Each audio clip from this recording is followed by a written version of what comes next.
Hello दोस्त, नमस्कार। मैं आपका भाई शिव और आज हमारे यूट्यूब चैनल में स्वागत है।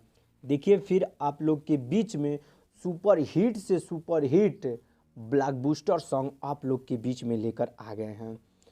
आशा नहीं, पूरा बल्कि विश्वास है कि आप लोग ये गाना सुनेंगे तो आपको बेहद पसंद आएगा। और हमारे प्यारों दोस्तों से निवेदन है कि जो हमारे चैनल को सब्सक्राइब नहीं किए हैं, हमारे चैनल को फटाक दे सब्सक्राइब कर दें और बगल में बेल आइकन घंटी उसे प्रेस कर दें ताकि मेरा न्यू सॉन्ग आप तक आसानी से पहुंच जाए। और किसी भाई को पर्सनल सॉन्ग चाहिए तो दिए गए नंबर पे कॉल करके पूछ ही सकते हैं कि गाना का भाव बा। ठीक बा ना भैया? तो आप लोग तो थंबनेल से पता ही चल गया होगा कि ये किस ट्रैक पे गाना है, और नहीं पता चल रहा है तो मैं बता देता हूँ, ये राकेश मिश्रा जी ने गाए हैं। सुनिए, बोल है उनका।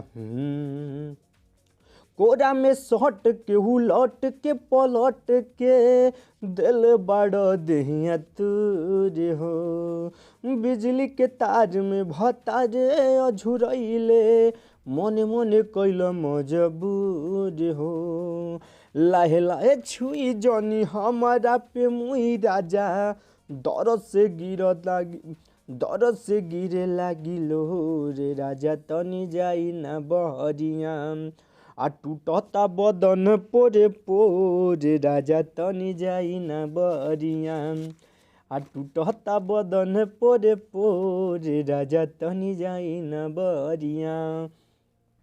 मैं इसी पे होली गीत लेकर आ गए हैं, वो भी पूरा अच्छा लग रहा है। तो देखिए भाव कैसे।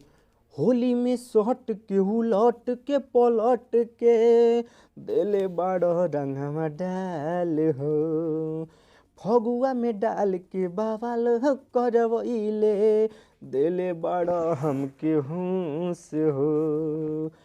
होली में सट के हुलट के पलट के दिल बड़ रंगवा डाल हो, फगुआ में डाल के बवाल करवैले दिले बड़ हमके होश हो, लाहे लाहे डाले जनी हमारा के छुई राजा, भइल जाता राजा भोर राजा, तनी हटी ना यहाँ से, भीगी गइल गोर हर बदन राजा, तनी जाई ना यहाँ से, भीगी गइल गोर हर बदन राजा, तनी जाई ना यहाँ से।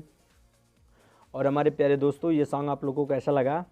अगर ये सॉन्ग आप लोग को अच्छा लगा हो तो एक बार ज़रूर इस वीडियो को लाइक करें। धन्यवाद।